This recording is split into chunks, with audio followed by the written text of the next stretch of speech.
Gregory John May was born on March 19, 1945.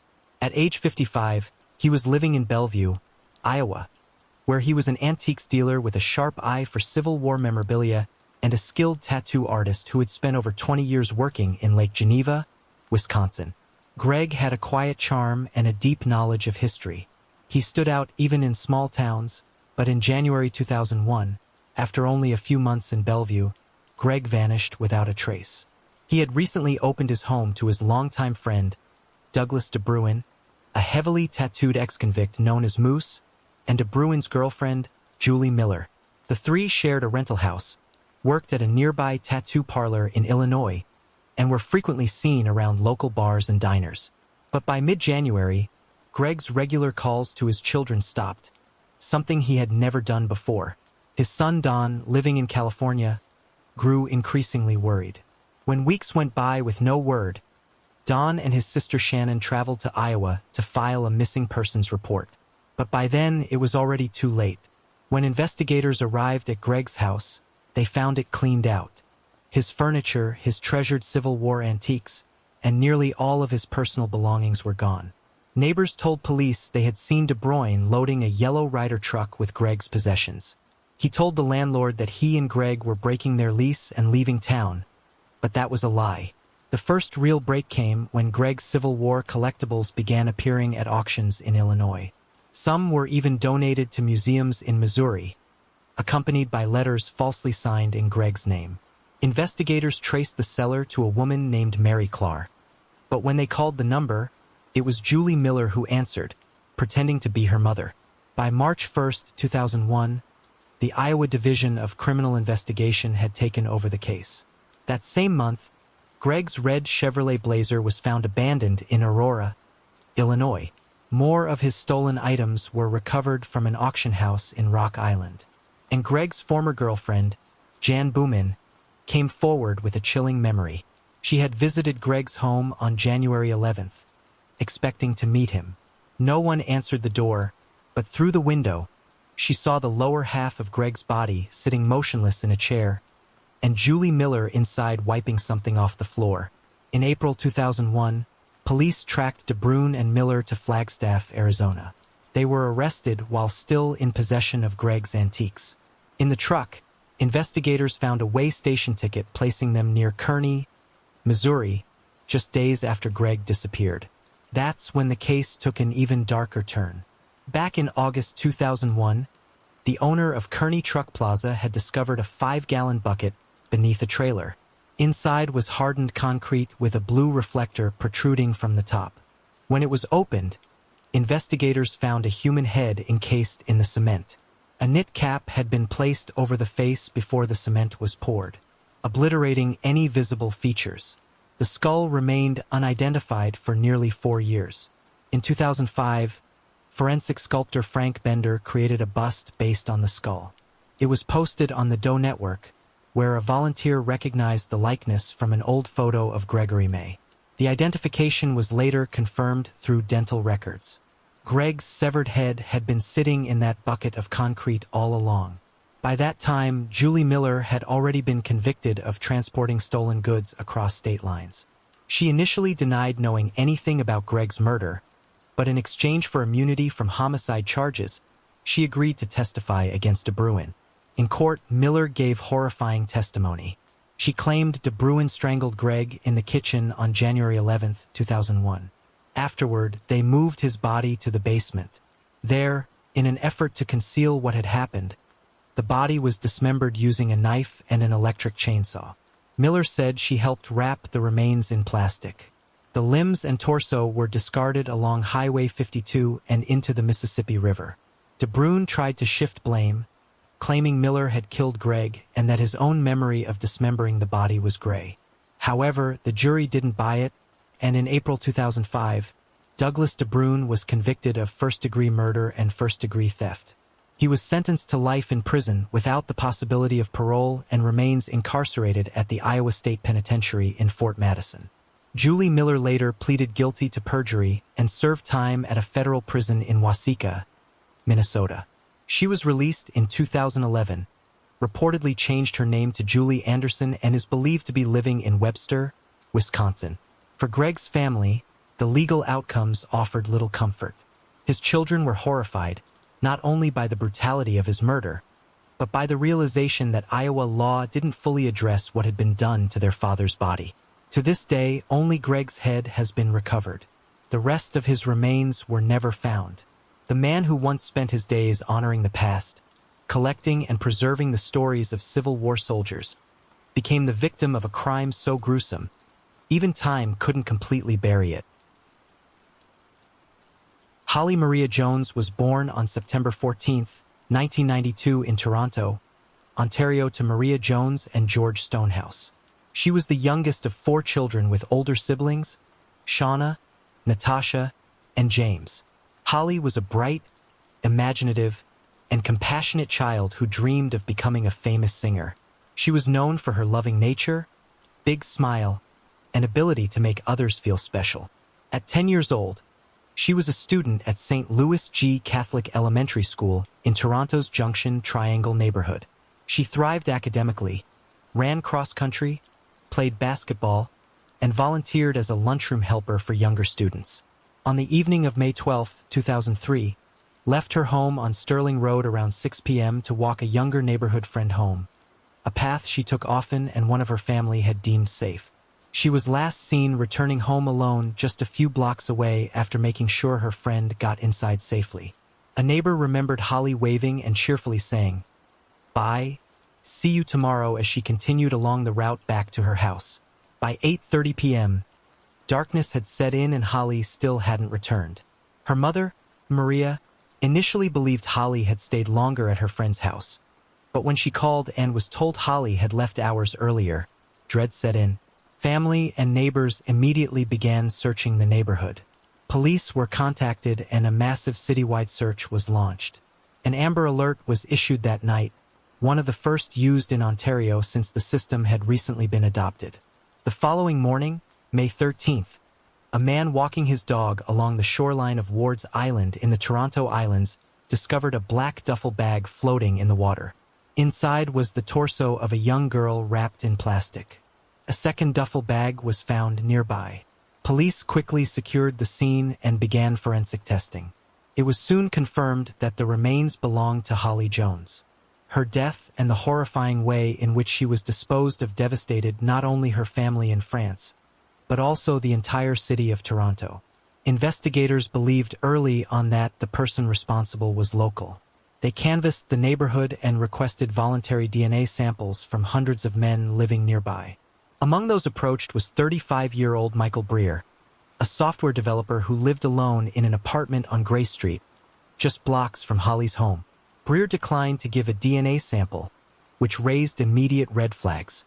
Police placed him under covert surveillance. Not long after, investigators retrieved his DNA from a soda can he discarded in public. The results were conclusive. His DNA matched biological material found on Holly's body. A search of Breer's apartment revealed more damning evidence. Green carpet fibers in his home matched those found on Holly's remains. It was also clear that Breer had tried to clean and sanitize his apartment, likely in an attempt to cover up the crime. On June 20, 2003, just over a month after Holly's abduction and murder, Michael Breer was arrested and charged with first-degree murder. In June 2004, he pleaded guilty, sparing Holly's family the pain of a drawn-out trial. In a chilling confession, he admitted to abducting Holly when he saw her walking alone. At the time, he had been watching inappropriate materials involving minors and later told investigators that he had long fantasized about assaulting a young girl. That night, he acted on those fantasies. He approached Holly, grabbed her by the neck, and dragged her into his apartment. She didn't scream. She was in total shock, he told police. Breer sexually assaulted her, then strangled her. He dismembered her body and placed the parts into 2 duffel bags. He took a cab to the Toronto waterfront, then used weights in an attempt to sink the bags in Lake Ontario. He later described his crime as cruel, inhuman, and nightmarish and told the court that he accepted full responsibility for what he had done. The judge sentenced him to life in prison with no chance of parole for 25 years. His parole eligibility date is set for 2028. exactly 25 years after Holly's murder. In the years since Holly's death, her family and community have worked tirelessly to honor her memory. A toy drive was launched shortly after her passing, aiming at bringing joy to local children. Today, many of Holly's former neighbors and classmates still speak of her with deep affection and sorrow. Michael Breyer is currently incarcerated at the Cowansville Institution, a medium-security prison in Quebec. Now nearing 60 years old, he is scheduled for parole hearing in 2028. As that date approaches, many in the community are urging the public to take action. Jade Brenda Elizabeth Morris was born on March 23, 2002 in Las Vegas, Nevada to parents Philip Morris and Tawana Reeves. She was a bright, loving, and compassionate child known for her smile, her smarts, and her heart. At just 10 years old, Jade was a 5th grade honors student at Wasdon Elementary School. She loved reading, math, singing, dancing, and swimming, and she adored animals. But in December of 2012, Jade's young life was stolen in an unthinkable act of betrayal. On December 21st, Jade left her mother's home to go Christmas shopping with someone she trusted, Brenda Stokes Wilson, her father's former girlfriend. Brenda had been close to the family for years. Jade's father, Philip Morris, was out of town at the time, and Brenda had offered to take her shopping as a favor. Sadly, that was the last time anyone saw Jade alive. By 9 p.m. that night, Jade had still not returned home, and her mother grew concerned. She called police to report her daughter missing. Hours later, they learned that Brenda had been arrested at the Bellagio Casino after a violent and bloody altercation. She had slashed the face of her co-worker, Joyce Rohn, with razor blades in each hand. Joyce survived but was left with deep lacerations across her face. Brenda offered no help in the search, for she refused to admit she had even picked Jade up. 6 days later, on December 27th, a passerby walking his dog discovered a small body in an undeveloped desert lot near North 5th Street and the 215 Beltway, just a few miles from Jade's home. The body was later identified as belonging to Jade, and she had been stabbed more than 40 times. Investigators quickly gathered damning evidence. Jade's blood was found on the steering wheel and driver's side door of the red Saab Brenda had borrowed that night. DNA also linked her clothing to the crime, and she was subsequently arrested and charged with Jade's kidnapping and murder. During interrogation, Brenda told authorities she had asked her doctor to admit her to a psychiatric hospital just days before, saying she felt like she wanted to hurt someone. She had reportedly stopped taking her prescribed anti-anxiety medication. Police suspected jealousy was the motive. Allegedly believed Jade's father was romantically involved with the woman she later attacked at the casino.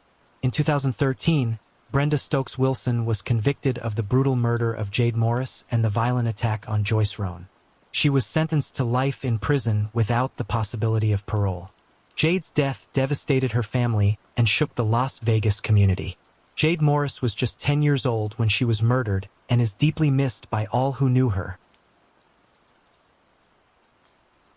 Lorraine Larrabod was born on October 17, 1967, in Columbus, Ohio, to James and Jane Heiser. In 1976, her family moved to Security Widefield, Colorado, a quiet community nestled near Colorado Springs. Lorraine adapted quickly and later attended Widefield High School. She was known for her easy smile and gentle heart, someone who loved being a mother more than anything. By age 24, Lorraine had settled into life as a stay-at-home mom, raising her young son, Stephen. She lived in Security Widefield and was in a relationship with a man named Jerome Harden. On the night of December 19, 1991, Lorraine was at Jerome's place with her sister, Robin Bragg, and Robin's boyfriend, Anthony Phillip. That evening, Lorraine said she wanted to go to Bumper's bar, but no one else felt like going. Anthony eventually offered to give her a ride, and it would be the last time anyone saw her alive. According to Anthony, he dropped Lorraine off at Bumper's, stopped at a convenience store to buy cigarettes, and then drove straight home. But his story didn't quite add up. The drive from the bar to his house should have only taken 17 minutes, but Anthony claimed it took him over an hour and he couldn't account for the missing time.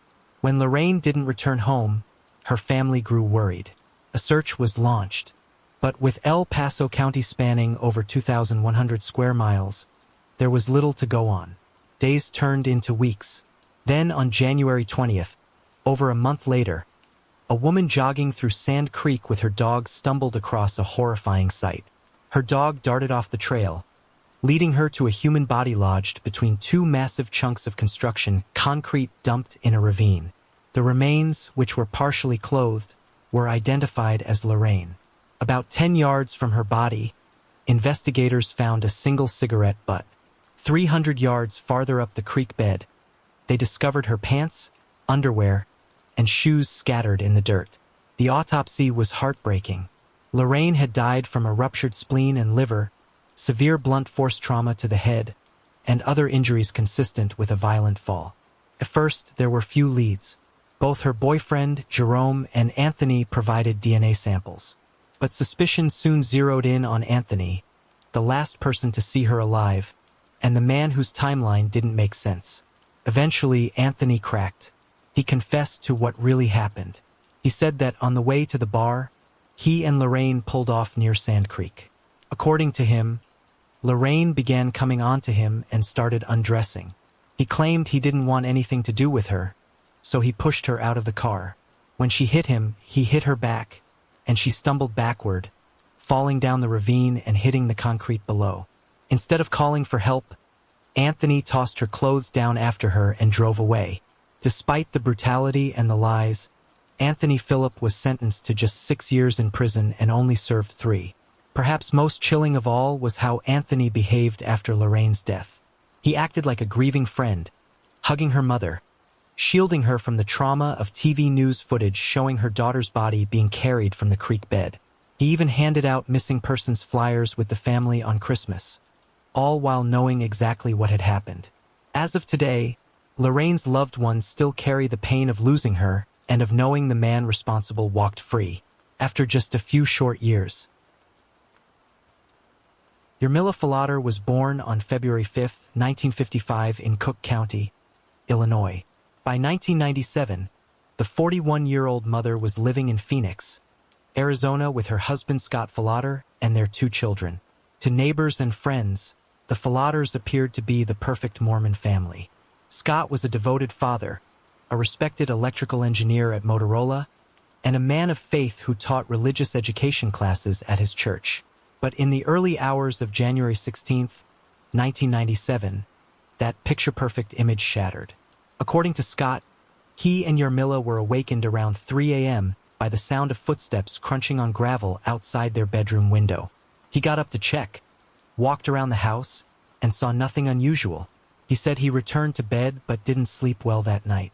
The next day was routine. Scott worked all day, returned home, had dinner with the family, and prepared his lesson for the next morning's religious class. Later that night, Yarmila asked him to fix their pool filter. Around 9 p.m., he went outside to take a look but gave up because it was dark.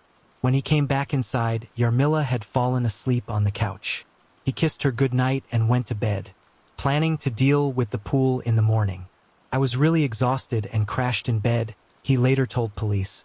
"I would guess it was between 9:30 and 10.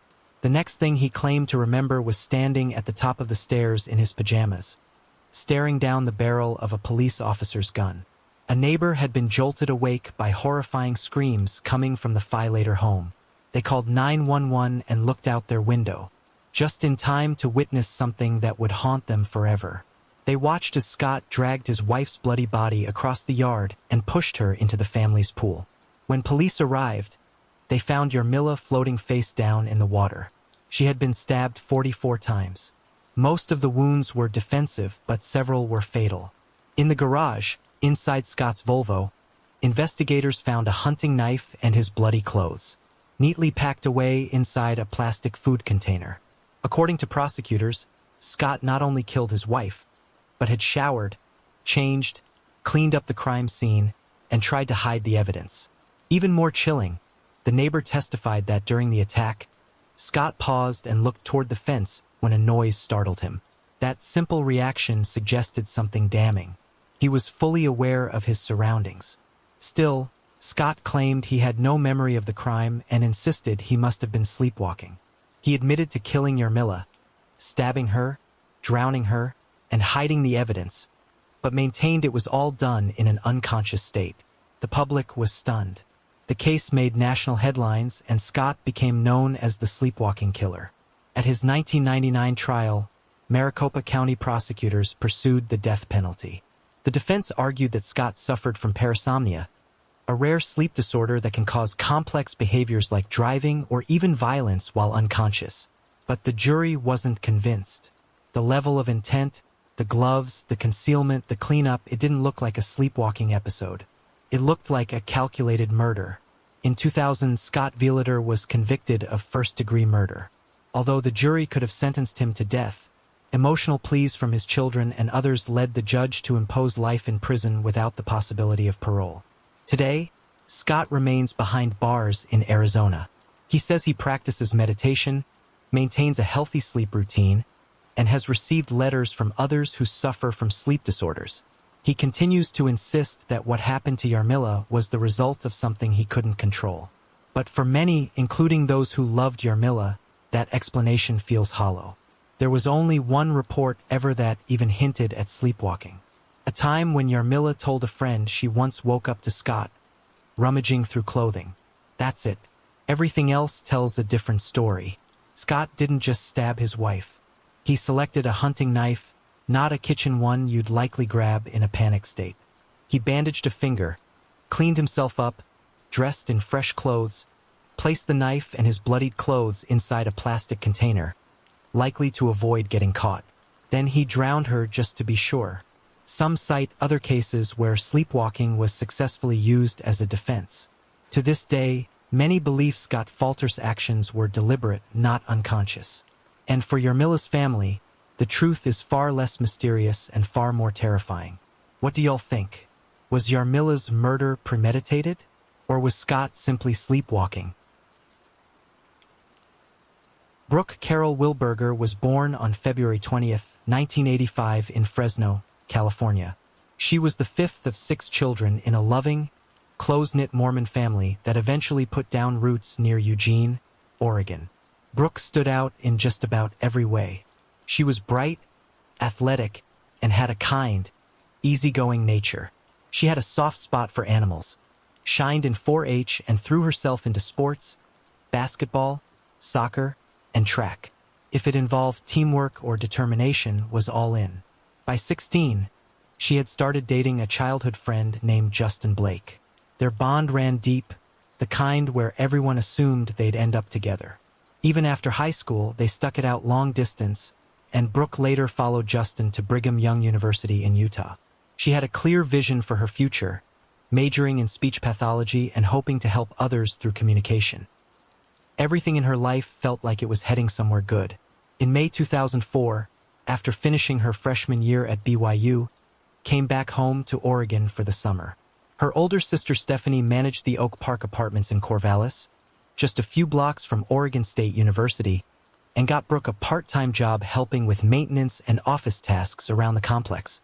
On the morning of May 24th, Brooke was seen just after 10 a.m. outside the apartments, carrying a bucket of water to clean some light fixtures.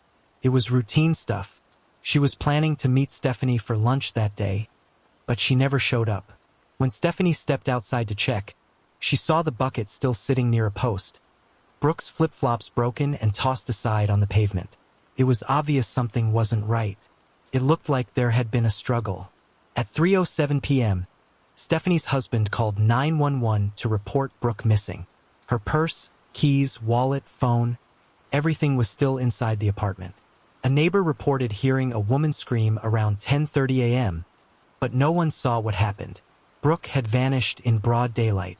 The timing couldn't have been worse. Justin was in Venezuela at the time, serving a 2-year Mormon mission. He had no way of knowing that his girlfriend had just disappeared. Search efforts launched almost immediately. Local police, FBI, and hundreds of volunteers canvassed the area. The Corvallis Police Department went door to door. Law enforcement interviewed more than 400 registered sex offenders within a 20-mile radius and checked more than 2,200 across the state. The community held out hope, but as the weeks dragged on, every lead fizzled out. There were even strange moments like the arrest of a man with a massive stash of stolen women's underwear. But no connection to Brooke. Nothing panned out. Then 10 months later and 1,300 miles away, a break came out of nowhere. In Albuquerque, New Mexico, a foreign exchange student from Russia was abducted at knife point. Her attacker tied her up using her shoelaces, shoved her into a red compact car, and drove off. But when he stepped out of the vehicle for a moment, she saw her chance and ran. That brave escape led to a detailed description of the car, red seat covers with flower prints, a stuffed animal on the dashboard, and a general sense that the interior had been personalized in a very specific way. Police chased the vehicle and soon arrested 38-year-old Joel Patrick Courtney. He was a married father of 3 with a disturbing past, prior arrest, drug problems, and a reputation for violence. His own sister later said that he had tried to sexually assault her when they were younger. He'd been in trouble for sexually abusing a minor and was once suspected of involvement in satanic rituals. Clearly, this wasn't his first act of violence. When police in New Mexico ran his background, they discovered Courtney had an active warrant for a DUI in Oregon. That was the moment everything shifted. When investigators in Oregon heard about the Albuquerque assault, the similarities to Brooke's case were undeniable. Both women had been grabbed in daylight, tied up with personal items, and stuffed into a car. Courtney had been an Oregon visiting family on the day Brooks disappeared. Phone records placed him in Corvallis that morning. He had borrowed a green Dodge Caravan from a relative. When investigators found that van and tested it, forensic results came back confirming Brooks' DNA and hair were inside. In 2005, Courtney was officially charged with Brooks' kidnapping and murder. He fought extradition for 3 years, but by 2008, he was finally returned to Oregon to stay on trial. The evidence was overwhelming. In 2009, he agreed to plead guilty to aggravated murder in exchange for avoiding the death penalty. As part of the plea deal, Courtney finally admitted what he had done to Brooke. He confessed to abducting her at knife point while she was working outside, binding her with duct tape and forcing her into the van. He drove her into the mountains and left her inside the vehicle overnight while he returned to Corvallis to get food. The next morning, when she fought back, he sexually assaulted her and then bludgeoned her to death.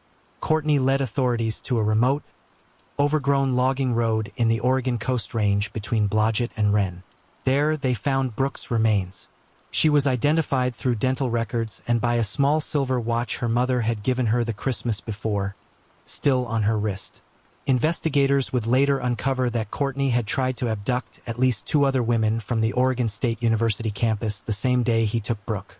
He was relentless, and he never once expressed any remorse.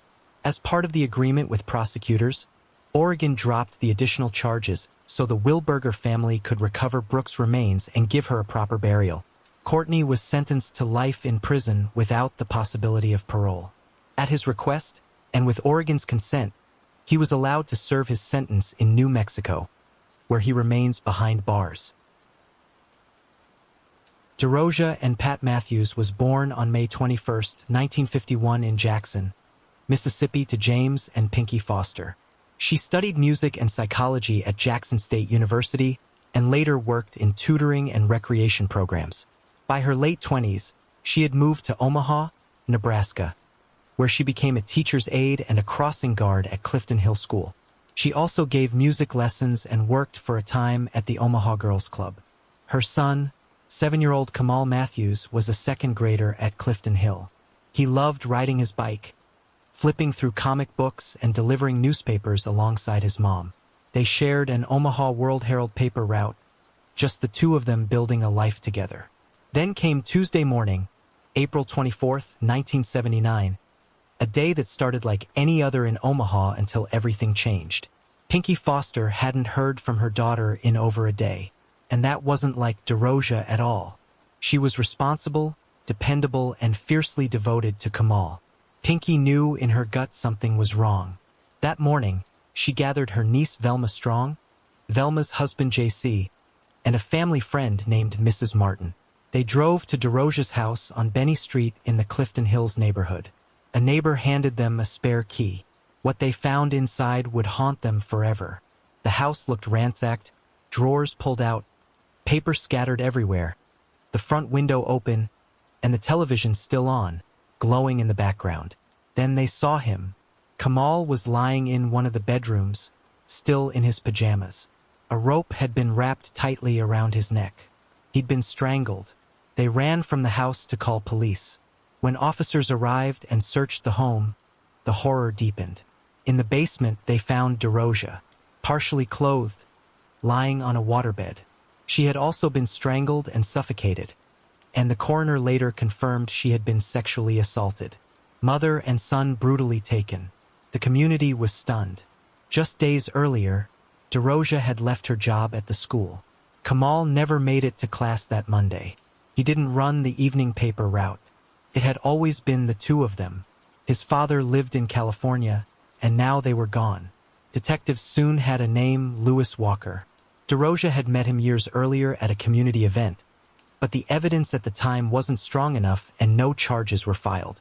The case went cold, and for decades, the Matthews family was left with nothing but grief and questions. Then came 2004. Walker, who had by then changed his name to Abdul Malik Hussein, was arrested in Colorado on an unrelated charge. His DNA was entered into CODIS, the national DNA database, and it matched evidence collected from Doroja's body. It should have been the moment justice began, but due to a clerical error in the prosecutor's office, the charges were dismissed. Just like that, the case slipped back into silence. Then, in 2021, Omaha Police's Cold Case Squad decided to try something new, something powerful. They used forensic genetic genealogy, a method that combines DNA with public family tree research. Bit by bit, they worked their way through the branches, and once again they landed on the same man, Abdul Malik Hussein. Only this time, there were no mistakes. On February 12, 2025, nearly 46 years after Doroja and Kamal were murdered, 67-year-old Abdul Malik Hussein was arrested and charged with their murders. Turns out he had stayed in the Omaha area for years. Court records show he still had an Omaha address as recently as 2019. For decades, he walked free, but science and the relentless determination of investigators finally caught up with him. As of now, Hussein remains held without bond in Douglas County. On March 21, 2025, he waived his preliminary hearing, clearing the path for the case to proceed directly to trial. While a specific trial date has not yet been announced, preparations are actively underway. Nothing can bring back Doroja or Kamal. Nothing can fill the hole left by their loss. But after all these years, their story finally has a name and their family has a shot at justice. It didn't come fast, but it came. Born in 1952, Diane Peterson was described as smart, kind, and dedicated to helping others. By 1978, at just 26 years old, she was working as an English teacher at Branham High School in San Jose, California. She wasn't there long, but she quickly earned the respect of her coworkers and trust of her students. Diane loved teaching, and it showed. But on June 16, 1978, just one day after the school year ended, Diane went back to her classroom to get things ready for the fall. That morning, a student found her lying on the floor near room 102 with a single stab wound to the chest. It was shocking. There were no signs of robbery, no indication of sexual assault, and nothing had been taken. Whoever did it, it was personal, and it happened in a place where students were supposed to feel safe. Police got to work quickly. Witnesses said they'd seen someone in the area and a composite sketch was made. Not long after, one name started to stand out. 16-year-old Harry Nicky Nickerson. Just 4 days after the murder, he was arrested for something unrelated. But during questioning, he randomly accused the police of trying to blame him for Diane's murder. No one had even said anything about it yet. He denied killing Diane, denied having a knife, but years later, people remembered things differently. In 1983, the family of a student at Branham told police their son had witnessed the murder and said Nickerson was the killer. But when investigators followed up, the boy denied saying it. Then in 1984, another witness came forward and said Nickerson had confessed, claiming Diane caught him dealing drugs, and he snapped. That same year, Someone else claimed Nickerson used to carry a knife with Teacher Dear engraved on it. It was disturbing, but nothing could be confirmed, and the case went cold. Meanwhile, Nickerson kept getting in trouble. He was convicted of kidnapping, armed robbery, and assault with a deadly weapon. In 1984, he was seriously hurt during a drug-related robbery. Then in 1993, he took his own life at the age of 31, and any truth he might have told died with him. But Diane wasn't forgotten. Her family, her students, and the Santa Clara County Cold Case Unit kept hoping answers would come someday. Between 2023 and 2024, investigators gave it another shot. They tested all the old evidence using new DNA technology, but no hits came back. Then, in 2025, a relative of Nickerson's came forward. They said that on the morning of Diane's murder, Nickerson came home just minutes after it happened and admitted to stabbing a teacher. For decades, this person stayed silent, but nearly 47 years later, they finally told the truth. That statement changed everything. Investigators looked at the old composite sketch, the early witness tips, Nickerson's criminal history, and his strange behavior after the murder, and it all lined up. On May 31, 2025, the Santa Clara County District Attorney's Office officially named Harry Nicky Nickerson as the person responsible for killing Diane Peterson. Nickerson was never arrested or tried, and he'll never face justice in court. But after all these years, her family and former students finally got an answer. It didn't fix what happened, but at least it brought some closure. Melissa Jean Baylor, known to everyone who loved her as Jenny, was born on July 13, 1945, in Bluffton, Indiana, to George and Leona Miller. She grew up surrounded by a tight-knit family and was known for being kind, dependable, and full of warmth. In 1966, at just 20 years old, Jenny married Richard Baylor in her hometown. A few years later, they welcomed a daughter, and by the early 1970s, the young family was settling into life in Indianapolis. On the evening of July 7, 1972, Jeannie was heading out with her 3-year-old daughter for a visit to her parents back in Bluffton. It was a trip she'd made before, just over 100 miles. Nothing unusual. She left Indianapolis around 8 p.m., driving a borrowed car, likely expecting a late but safe arrival, but she never made it. The next morning, around 10:30 a.m., the car was found abandoned on northbound I-69 in Grant County. The hood was up, like maybe she'd had some engine trouble. Just an hour later, and nearly 40 miles away, a passing driver on West Road in Allen County spotted something off on the side of the road. It was Jeannie. She was lying in a ditch, her body lifeless. But her daughter, just 3 years old, was right there beside her. She had somehow survived the night, alone, beside her murdered mother. An autopsy confirmed what investigators feared. Jenny had been sexually assaulted and shot once in the head. The scene raised more questions than answers. No robbery, no one saw anything, and without today's forensic tools, the case stalled quickly. Leads dried up and the case went cold. But Jenny wasn't forgotten. Over the years, investigators revisited her case, hoping that science would catch up. At one point, a partial DNA profile was pulled from her clothing. It wasn't enough to find her killer, but it was enough to eliminate the main suspect they had been focused on for decades. That setback was devastating, but it also kept the case alive. Then in 2024, over 50 years after Jeannie's murder, investigators got the break they'd been waiting for. The Indiana State Police Laboratory was able to extract a more complete DNA profile from the same evidence. With that, detectives partnered with Identifinders International, a group that specializes in forensic genetic genealogy. That decision changed everything. In early 2025, they helped identify the man responsible, Fred Allen Leiterman. At the time Jenny was killed, Leiterman was 25 and living in Grosse Pointe, Michigan. He'd been born in Anderson, Indiana, only about 40 miles from Indianapolis, and had a criminal history that included car theft. But there was no known connection between him and Jeannie. It appears their paths may have crossed by chance, a random violent encounter with devastating consequences. But the justice her family deserved never came in the way they hoped. When investigators dug into Lyman's background, They discovered he'd been murdered himself in Detroit back in 1985. According to the Detroit News, he was beaten with a baseball bat by two men, tossed into a dumpster, and the dumpster was then set on fire. He was 37. So while Jeannie's killer was finally identified, he had died nearly 40 years earlier. He was never questioned, never arrested, never tried. Still, after more than half a century of wandering, her family finally has answers.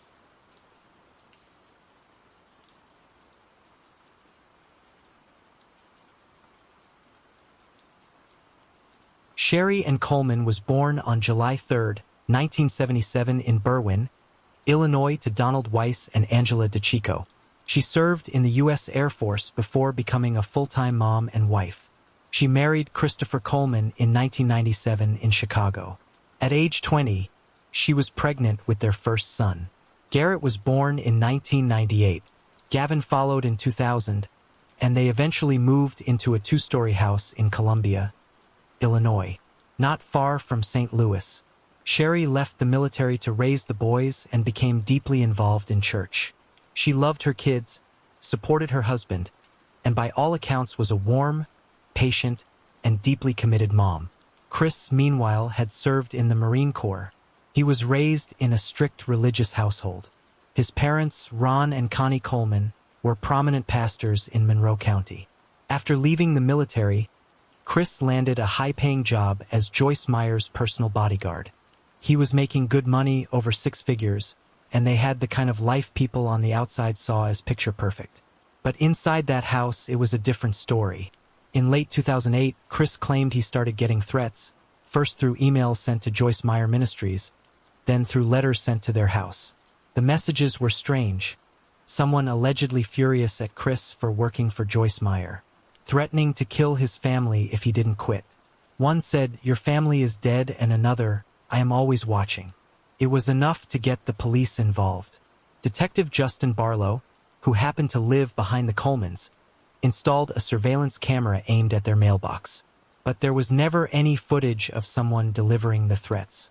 Nothing suspicious ever showed up. Meanwhile, Sherry told her friends something wasn't right.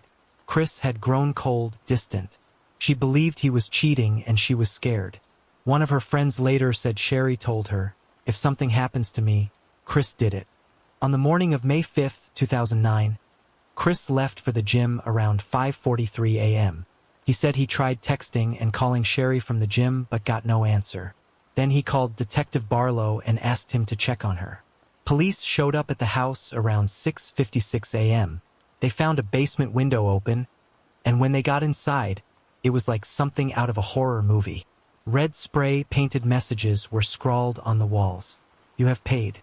I am always watching and being punished." Then came the real horror. Sherry was found in her bed, naked under the covers with a ligature mark around her neck. She had been strangled. There were signs that she may have fought back. Her autopsy later showed bruising on her upper arms and shoulders, consistent with someone holding her down. Garrett, just 11 years old, was found in his bed with similar bruises and a ligature mark around his neck. Spray paint had been used on his bed linens. 9-year-old Gavin was in his own bed, also strangled. Police found the words "FU spray" painted across his white comforter in red paint. Both boys still had their arms tucked under their blankets, suggesting they were killed in their sleep, possibly before they even had a chance to wake up or react. Chris arrived back at the house around 7 a.m. and was kept outside. When officers told him his wife and kids were dead, he cried, but detectives immediately noticed something felt off. He never once asked how they died. He didn't demand answers. He didn't try to run inside, and officers noticed scratches on his arms that he had covered with makeup. From there, it all started unraveling. The autopsy showed they were likely killed between 3 and 5 a.m. before Chris left the house. A forensic analysis of Chris's laptop revealed he had created the email account that sent the threats. He had accessed it from his home computer. Investigators matched the handwriting on the spray paint to Chris's own samples. A receipt was found for the exact brand and color of red spray paint used at the scene. His phone records showed he took a strangely long route home that morning, likely to stall for time and appear unaware. Then came the biggest betrayal. Chris had been having a full-blown affair with Florida woman named Tara Lentz, someone Sherry had once considered a friend. They exchanged hundreds of sexually explicit text, photos, and even filmed a sex tape together on a trip to Hawaii. Chris promised Tara they'd be together soon. He gave her a promise ring, talked about having a daughter named Zoe, and said he planned to serve Sherry with divorce papers on May 4th or 5th. But instead of filing for divorce, he chose murder. Chris was arrested on May 19, 2009 and charged with 3 counts of first-degree murder. At trial, prosecutors laid everything out. The fabricated threats, the timeline, the receipts, the digital footprint, the affair. Joyce Meyer testified via video that Chris never told her about the affair and would have likely been fired if he had. Tara also testified. She claimed the relationship started in November 2008, but prosecutors showed photos from October proving it started earlier and that Chris had lied. On May 5, 2011, exactly 2 years after the murders, he was convicted.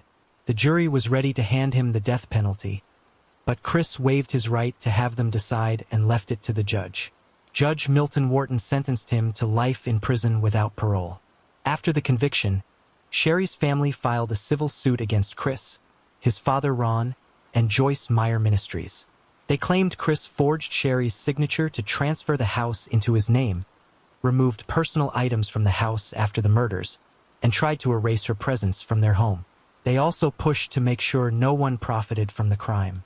In 2012, Sherry Garrett and Gavin were exhumed and reburied near Sherry's family outside Chicago. Chris's parents tried to block it, but the court ruled that a convicted murderer shouldn't have the final say. The original headstone, paid for by Chris's parents, still stands in Chester, Illinois, but their graves are now empty. Chris still maintains his innocence. In a 2018 Crime Watch Daily interview, he claimed someone else sent the emails from a second laptop he left at home. His father, Pastor Ron Coleman, continues to defend him and even blamed Sherry, saying she wasn't submissive enough as a wife. Let's let that sink in. Angie Marie Hausman was born on February 18, 1984. At just 9 years old, she was living with her mother, Diane Bond, and her stepfather, Ronald Bond, in the quiet suburb of St. Anne, Missouri, just outside of St. Louis. Angie was a 4th grader, known to be sweet, trusting, and always looking to make new friends. People who knew her said she would walk right up to strangers and say, "Hi, my name is Angie. Are you my friend?" On the afternoon of November 18, 1993, Angie got off of her school bus like she always did. Her stop was only 8 or 9 houses down from her own. It was just a short walk, maybe a minute or 2, but she never made it home. That evening around 7 p.m., her disappearance was reported to police. No one had seen anything. A neighbor who usually watched the kids from her window happened to miss that moment. Another neighbor who typically stood on her porch was away caring for a sick relative. It was just a fluke. Nobody saw a thing. Initially, local officers handled the case, but then there were no leads and Angie still hadn't been found. So the major case squad was activated 4 days later. They, along with the FBI, local police, and hundreds of volunteers, searched everywhere. There were flyers, neighborhood canvases, and constant media coverage. Everyone was looking for Angie. 9 agonizing days passed. On November 27th, a deer hunter made a horrifying discovery in the Bush Wildlife Area in St. Charles County, about 30 miles from where Angie was last seen, just off a dead-end road. A known hangout for teens, he found her body. Angie had been tied to a tree. Her mouth and eyes were covered in duct tape, and nearby, police found her clothes, school books, and her coat in a bag. She was partially nude. She had been sexually assaulted, tortured, and left to die in the cold. Investigators believe she had been held alive for up to a week before being left there. A small pile of ice chips had formed over her body. The official cause of death was exposure, hypothermia. That means she was still alive when she was left in that remote patch of woods. Police gathered evidence at the scene, including DNA, and a fingerprint from the sticky side of the duct tape. A discovery that was incredibly rare and valuable. But despite that, the case went cold. Over the years, law enforcement followed more than 300 leads. There was even a sketch of a suspicious man in a long coat reported in the area 2 days before her abduction. At one point, Angie had told a teacher she was going to the country the next day with a relative, but none of her family had any such plans. That detail left investigators wondering if her killer had posed as a friendly uncle figure to gain her trust. Multiple suspects were investigated over the years. One was John Wayne Parsons, a convicted child molester in Florida. Police searched his home and found newspaper clippings and a color photo of Angie, along with hundreds of inappropriate images of children. But ultimately, they couldn't place him in Missouri at the time of her murder. Another man in Illinois had previously abducted and tied a young girl to a tree in Indiana, eerily similar to Angie's case, but he was in jail when she was killed. Gary Howard Stufflebean was also looked at. He had been charged in a failed abduction in the area just 10 days before Angie went missing and had a history of targeting young girls. But again, nothing stuck. Despite all the attention, despite the fingerprint, the DNA, and all the public pleas, Angie's case went unsolved for nearly 3 decades. Then, in 2019, forensic technology finally caught up. DNA found on Angie's underwear was tested again and run through CODIS, the National DNA Database. This time, there was a hit. The sample matched Earl Webster Cox, a convicted child predator. At the time of Angie's brutal murder, Cox was 36 years old and had family living just 3 blocks from her school. His history was sickening. He had joined the Air Force in 1975, but was dishonorably discharged after being charged with sexually abusing 4 children in Germany. He served 8 years in prison, then moved to Missouri. In 1992, he was arrested for child abuse again. By 2003, in an international ring involving inappropriate images of children, authorities found more than 45,000 illegal images on his computer. In 2012, Cox was officially declared a sexually dangerous person and civilly committed. On June 5, 2019, Cox was charged with first-degree murder, kidnapping, sodomy, and sexual abuse with a weapon in Angie's case. His bond was set at $500,000. He pleaded guilty and was sentenced to life in prison. On a Monday night in 2024, he died at the Missouri Delta Medical Center. The cause was listed as natural, and with that, Angie's killer was gone. Lieutenant Ed Copeland of the St. Charles County Police and Lieutenant Colonel John Langford of the St. and Police spent 27 years working on Angie's case. They never gave up, and neither did the community. But Angie's story is still a devastating reminder of how easily innocence can be taken, and how even with DNA and fingerprints, justice can take far too long. Ashley Ann Carlson was born on January 28, 1992 in Hilo, Hawaii to her mother Tessa Carlson. By the time she was 7 years old, she was living in Astoria, Oregon, just a little girl full of innocence and trust. On February 11, 1999, Ashley went with 16-year-old Patrick Lee Harned to his house in Astoria. He was someone she knew, a neighbor, someone who had even babysat her before. But that night, Patrick took Ashley's life. He strangled her and hid her body in a box under the floorboards of his basement. He was just a teenager himself, but the crime was brutal and deliberate. At one point, he pulled her body out again and later admitted in court that he thought about sexually abusing her remains. As her family and the community desperately searched for Ashley, Harned shockingly joined in those efforts. Eventually, the truth came out. In 2000, he was convicted on 2 counts of aggravated murder and sentenced to life in prison without the possibility of parole. Later, while in prison, he legally changed his name to Jesse Payne Reyna, and now, decades later, his case is back under scrutiny. Near the end of her term, former Oregon Governor Kate Brown advocated for a wave of clemency and commutations, specifically for individuals who were juveniles at the time of their crimes. Her goal was to give second chances in cases where young offenders had experienced significant trauma or showed evidence of rehabilitation. This shift followed a 2019 law in Oregon that allowed judges to consider a person's age and life circumstances when sentencing juveniles who committed Measure 11 offenses, crimes like murder and sexual assault that carry mandatory minimums. But the move drew sharp backlash from victims' families and some prosecutors who felt justice was being undone. Among those cases is that of Jesse Payne Reyna. His attorney, Jody Davis, described him as a broken child when he killed Ashley, pointing to severe trauma, cognitive and developmental delays, and years of abuse. Records from the parole board confirmed Payne Reyna had been sexually abused by male family members when he was young. After being kicked out of his home, he was placed to live with a registered child sex offender where he was sexually assaulted again. Experts said he had the mental capacity of a third grader when he murdered Ashley. Now 40 years old, he told the board he's learned empathy and has been working on anger management and mental health while in prison. He described that day in 1999 as an explosion of rage, one he says he didn't know how to control.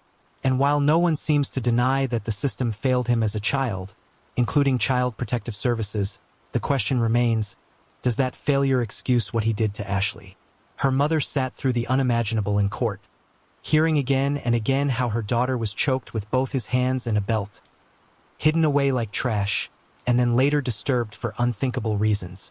That kind of trauma doesn't fade with time. As the parole board weighs Payne Reyna's fate, Ashley's family continues to live with a wound that never healed. Danielle Adeline Houchins was born on November 11, 1980 to Cheryl and Rex Houchins. Everyone called her Danny.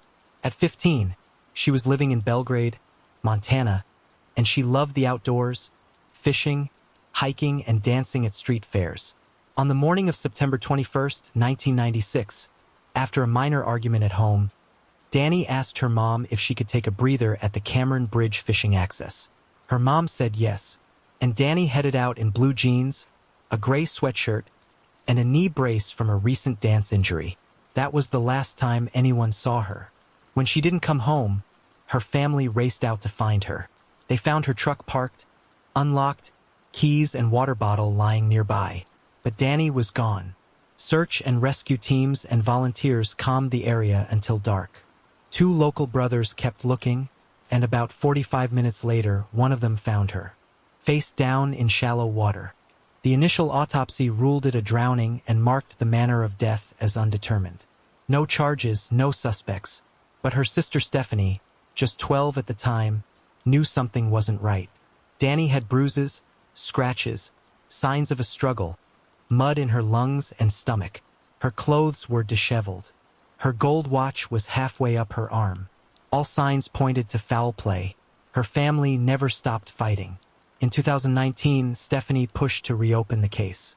The new sheriff, Dan Springer, took it on in 2021 and brought in fresh eyes, including retired LAPD Captain Tom Elfmont and DNA specialist Sergeant Court Deepweg to re-examine everything. Here's where science changed the game. Back in '96, investigators collected for arm hairs, but they had no roots, which meant the DNA was considered useless. Rootless hairs couldn't give a genetic profile then. But now, thanks to advanced forensic genome sequencing, those exact hairs gave enough DNA for a full profile. That was passed along to genealogist C.C. Moore, who pieced together a family tree pointing to one man, Paul Nathaniel Hutchinson. Paul was 55, married with 2 adult kids, and worked as a fisheries biologist for the Bureau of Land Management in Dillon, Montana, 22 years on the job. No criminal or traffic history. He'd gone to Montana State University in 1996 for graduate studies. Nothing in his life screamed danger. No connection to Danny. He was just there. On July 23, 2024, detectives interviewed him outside his BLM office. He was visibly shaken, sweating, scratching, chewing on his hand. When shown Danny's picture, he slumped. They later said he acted erratic, like he thought he was being followed. Less than 12 hours later, just before dawn, he called for help and then took his own life next to his truck on the side of the road. After his death, investigators collected his DNA, and it matched Danny's case profile perfectly. A full 100% confirmation, no doubt left. Authorities believe Paul didn't know Danny. This was a random crime of opportunity. He happened upon her alone, assaulted her, and forced her head under until she suffocated. Stephanie said it plainly, "He forcefully and violently sexually assaulted my sister, then held her head down until she choked to death on mud. He never faced a court, but the truth came out. In August 2024, Danny's cause of death was officially changed to homicide. For nearly 30 years, her family waited. They got justice, not the courtroom kind, but the truth. That matters. In the aftermath, Paul's wife, Christy, shared in his obituary that she was heartbroken, had never any hint he was capable of this, and said their family was reeled by the news. Kenneth Elton Herring was born on November 17, 1956 to Willie and Bernice Herring. At 62 years old, Kenneth lived in Atlanta, Georgia, where he was known by his family as a playful, joking older brother who loved to leave funny messages on his sister's answering machine. But in May of 2019, a moment of medical distress led to a confrontation that would end his life and cost another their freedom. On a spring day in Clayton County, Georgia, Kenneth was behind the wheel of his Dodge Dakota pickup truck when he reportedly ran a red light and collided with a semi-truck. It was a minor traffic accident. No injuries, no major damage. But Kenneth didn't wait for authorities. Witnesses later said he appeared dazed and disoriented, circling his truck for 15 to 20 minutes before driving away. What no one at the time fully realized was that Kenneth was suffering from a diabetic medical emergency. One of the bystanders at the scene was 21-year-old Hannah Payne. Though she wasn't involved in the accident, Payne pulled over and dialed 911. In the moments that followed, made a choice that would change her life forever. Despite being told 4 separate times by the 911 dispatcher not to follow Kenneth, Payne got in her Jeep and gave chase. What Payne didn't know or refused to consider was that Kenneth wasn't intoxicated. He was in medical crisis.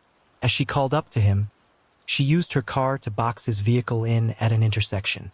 Witnesses said what happened next was fast and aggressive. Payne jumped out of her Jeep and marched up to Kenneth's driver's side window, yelling and pounding on the glass. She demanded that he return to the crash site. According to Payne, the situation escalated quickly. She testified that Kenneth reached out of his truck, grabbed her shirt and wrist, and dragged her partially into the vehicle as he tried to drive off. She claimed she showed him her handgun and tried to push him away with it, insisting she never had her finger on the trigger. As he's pulling it, she said that's when the trigger went off. But eyewitnesses told a different story. According to multiple people on the scene, Payne ran up to Kenneth's truck, cursed at him, began striking him through the open window, and then pulled out her weapon. She threatened to shoot him, they said twice, and then she did. A bystander captured a photo of the encounter, showing Payne holding the firearm with her finger visibly on the trigger. Kenneth was shot in the abdomen. He slumped over in the passenger seat and died at the scene. Police and medics arrived shortly after. Payne, still on the phone, calmly handed her weapon to an officer. Body cam footage later showed the aftermath. Kenneth unresponsive in his truck. At her trial in 2023, Payne testified in her own defense. She claimed she was only trying to help and that she believed she was acting under the direction of a Georgia Corrections officer at the original crash scene who had allegedly told her to go. That officer testified as well, saying Kenneth showed signs of diabetic shock, not drunkenness, and that Payne had made assumptions. Those assumptions, the prosecution argued, turned deadly. Prosecutors accused Payne of playing vigilante, of ignoring law enforcement, and of acting on unfounded suspicions. They argued that Kenneth was confused, disoriented, and vulnerable, and that Payne's pursuit and aggression led directly to his death. She was, they said, trying to play cop. The jury deliberated for just 2 hours. Payne was convicted on all counts: malice murder, 2 counts of felony murder, aggravated assault, false imprisonment, and 3 counts of possession of a firearm during the commission of a felony. She was sentenced to life in prison with the possibility of parole, but not before serving at least 43 years behind bars. In the courtroom, Kenneth's family cried as the verdict was read.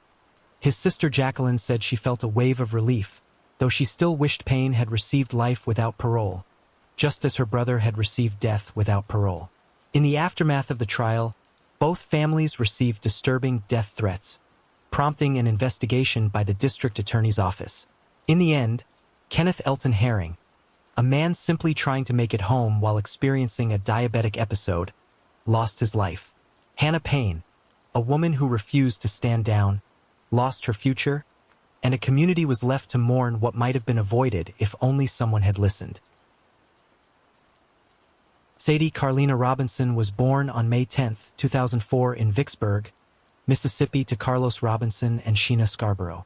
She spent her early years between Mississippi and Florida, eventually settling in Milwaukee before she was even 2.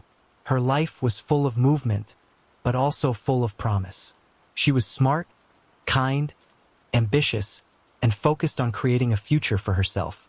After high school, she enrolled at Milwaukee Area Technical College to pursue a degree in criminal justice. She worked 2 jobs while attending school and had plans to join the U.S. Air Force after graduation.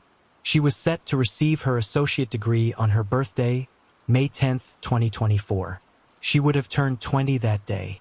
Sadie had this calm, friendly energy that made people feel comfortable around her. She was funny, sweet, and the type of person you just wanted to root for. On April 1, 2024, she went on a first date with 34-year-old Maxwell Anderson, bartender she'd recently met. They went to Twisted Fisherman for seafood, then stopped at Duke's on Water for drinks. Surveillance footage and text messages confirmed everything. They seemed to be having a good night, but it would be the last time anyone saw her alive. She never returned home. When she didn't answer calls or show up for work the next day, her friends knew something was wrong. On April 2nd, a severed leg with pink toenail polish washed up along Lake Michigan at Warnemont Park. Later that day, her burned-out Honda Civic was found near 30th and Lisbon. More remains were discovered in the days that followed. An arm, a torso, a foot. Some were found near playgrounds and shorelines. Her head and one arm were never recovered. The details of what happened that night are horrifying. Investigators discovered that after returning to Anderson's home around 9:30 p.m., surveillance footage showed activity in his backyard for over an hour. Then, just after midnight, Sadie's phone moved away from the house, along with her car. She was never seen again. The next morning, her car was seen on surveillance with fogged-up windows. A few hours later, it was found torched, the trunk open. Inside, police later found charred human remains and strands of hair. Maxwell Anderson was arrested on April 4th. When police searched his home, they uncovered a basement lined with plastic, restraints, saws, and gloves. There was even a hidden compartment under the bathroom sink. They found blood on the bedding, clothing that wasn't his and women's items. It was described as a sex dungeon, and the evidence was overwhelming. On his phone, investigators discovered disturbing images of Sadie, some taken after she was incapacitated, others showing her dismembered body. Prosecutors called them trophy photos. He had told someone weeks earlier that he wanted to kill a woman. As the investigation unfolded, friends, family, and even Anderson's ex-girlfriend came forward with more details. She had dated him until 2023 and told police about secret hiding spaces in his house and a remote beach he frequented. That beach would later become central to the timeline. From Life 360 data and surveillance footage to forensic evidence, every piece pointed back to him. Sadie's DNA was found on Anderson's clothing. A hoodie he wore after setting her car on fire was found in a neighbor's trash bin. His trial began in late May 2025. Prosecutors called over 250 witnesses, detectives, forensic experts, friends, and family. The timeline was airtight. The defense tried to raise doubt, arguing there was no DNA on the murder weapon, no definitive cause of death, and questioned whether this was premeditated. But the jury wasn't buying it. On June 6, 2025, after just 36 minutes of deliberation, Maxwell Anderson was found guilty on all counts. First-degree intentional homicide, mutilating a corpse, hiding a corpse, and arson. He now faces a mandatory life sentence with formal sentencing scheduled for August 16, 2025. Sadie's family had waited over a year for this moment. Her mother, Sheena, said it best. "My baby solved her own case. I demanded justice." Dorothy Jean Finecourt, born Dorothy Jean Williams on August 24, 1917, in Hobart, Tasmania, lived a life that stretched across multiple continents, wars, and eras. only to end in mystery on a remote hillside in Northern California.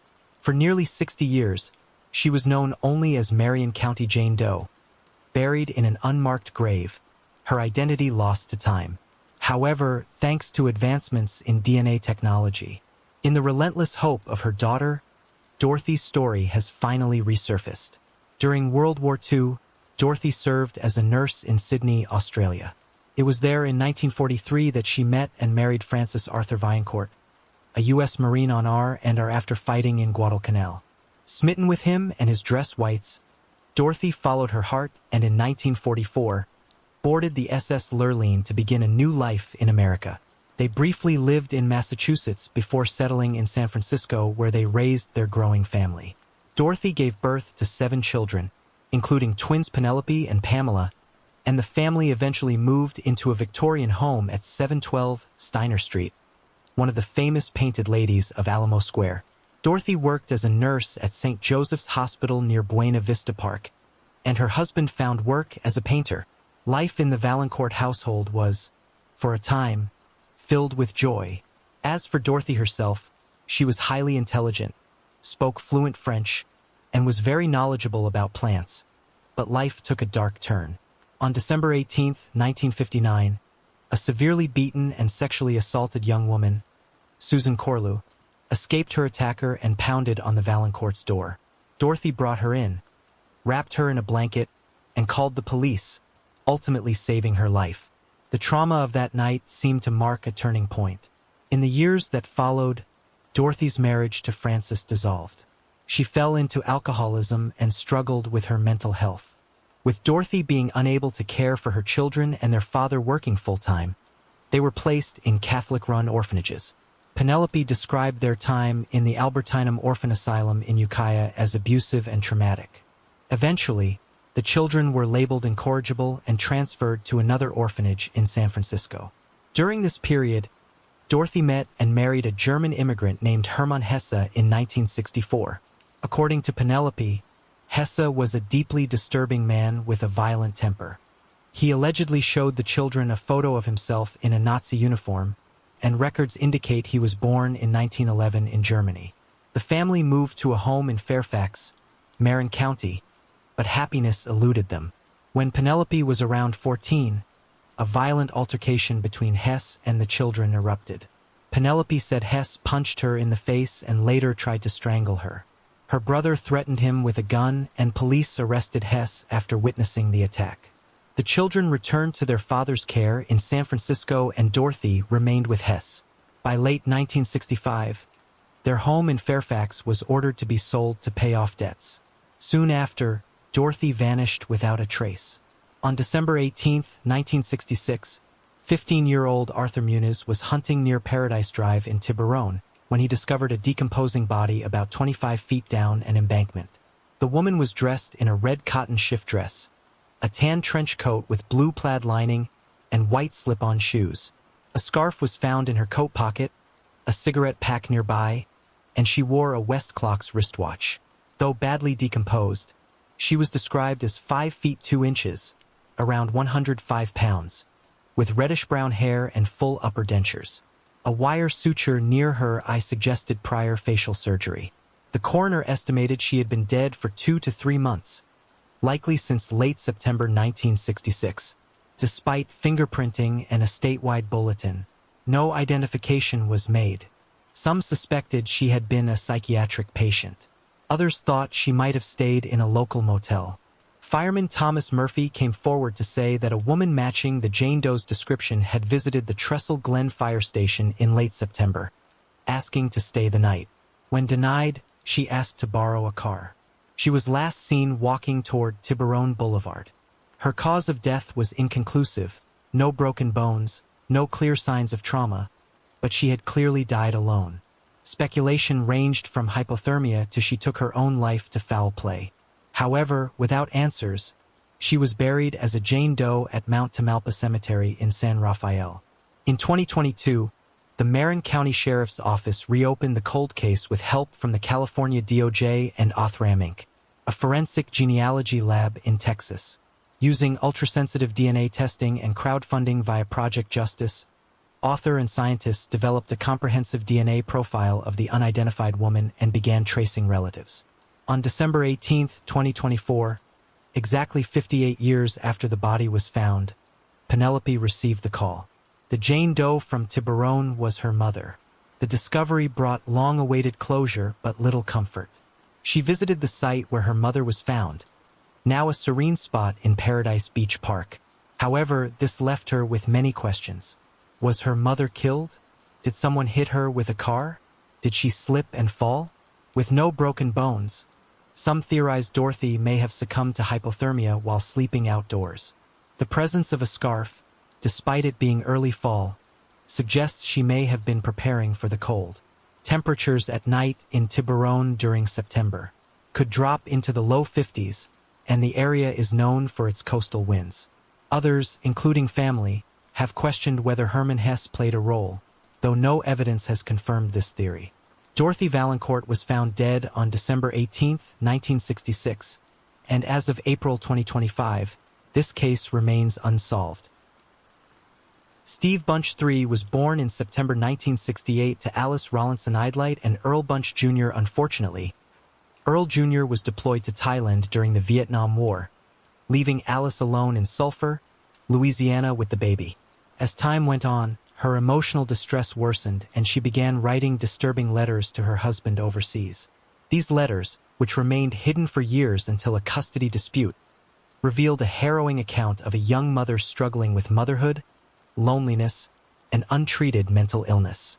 One of these letters, dated November 4, 1969, expressed Alice's intense hatred for her son, stating, quote, "I just got through whipping that little bastard. I hate him. That's the honest truth. I can't stand this life. God had to punish me by letting me have that little brat. I wish I would have died when he was born. I believe I could do it. I'm serious." Just a month later, on December 9, 1969, confessed her darkest thoughts, expressing a desire for her son's death, saying, quote, "I feel as if he would die tomorrow. Wouldn't care. To me, he is the one who ruined my life." Unquote. These letters further reveal Alice's growing obsession with her son and her desire to take his life before he became spoiled. These writings were kept by her husband who, at the time, dismissed them as cries for help or exaggerations caused by stress. He had tried to take an emergency military leave when he sensed something was amiss, but his request was denied. Then, on January 20, 1970, Earl Jr. received some devastating news. His son was dead. The story he was given was that Earl fell off a bed and sustained a fatal injury. However, the truth was far more sinister. On January 19, 1970, when Alice brought her son to the emergency room at West Calcasieu Cameron Hospital, he was described as limp and gasping for air. X-rays revealed multiple skull fractures and a broken shoulder. Moreover, there were visible bite marks, bruises, and a burn on his buttocks. A physician informed investigators that the injuries were inconsistent with a fall and suggested that they were the result of severe physical abuse, possibly involving being swung by the feet and slammed against a hard object. Tragically, the baby succumbed to his injuries the following morning during emergency surgery. Despite the compelling evidence, no charges were filed at the time. Alice's denial and the lack of pressure from anyone to pursue a deeper investigation led to the case being closed due to insufficient evidence. It wasn't until 1983, during a custody battle following Alice and Earl's separation, that the chilling letters resurfaced. Earl had been granted temporary custody of their surviving child, an 8-year-old daughter named Angela Michelle Bunch, when he decided to revisit the past. Rereading the long-forgotten letters from Alice, he realized their profound implications. Subsequently, he contacted the doctor who had treated their son and was horrified to learn the full extent of baby Earl's injuries. Earl attempted to gain full custody of his daughter, arguing that Alice was an unfit mother. However, at the time, psychologist and child protection standards were vastly different. Despite concerns raised during an interview with a daughter who now is believed to exhibited early signs of complex PTSD, the court ruled that both mother and child were mentally and physically healthy. Joint custody was awarded in 1985. Remarkably, Alice went on to lead a seemingly normal life. She became a nurse, reportedly working as a travel nurse, and in her later years, she traveled extensively to various places like Switzerland, Alaska, La Rotan, and Germany. Throughout her life, she evaded justice for the death of her firstborn son. In 2022, more than 50 years after the child's death, detectives with the Sulphur Police Department reopened the case at the urging of Earl's surviving family. Advancements in forensic science and child abuse investigations led authorities to exhume the body of Earl D. Bunch 3. His remains were sent to the FBI for a forensic autopsy, which concluded that the toddler had indeed been murdered. The autopsy officially classified the manner of death as homicide. On March 27, 2025, Alice was arrested and charged with her son's murder. She is currently being held on a $950,000 bond. Edwin Lee Sinclair Daniels was born in Brooklyn, New York in 1982. In 1994, 12-year-old Edwin and his family moved to Florida. Growing up, Edwin found an outlet in technology and eventually turned his interest into a career, working for Verizon to support his family. At age 35, he was a devoted father, always there for his children. In 2002, he had a son with a woman he had dated, though their relationship ended after some time. Despite the split, Edwin maintained a strong relationship with his son, prioritizing his children above all else. In 2007, Edwin began a relationship with Latoya Woodard, a Florida native with a complicated past. Woodard had 3 sons from a previous marriage and had served in the U.S. Navy. However, she was accused of desertion and was discharged after she claimed she could not arrange childcare while serving. Their relationship seemed to progress quickly, and they eventually moved in together and had 2 daughters. After nearly a decade together, they married in 2016 and settled into a new home in Deltona, Florida, north of Orlando, with Woodard's friend, Crystal Leedy. Sadly, within 2 years, Edwin would be dead.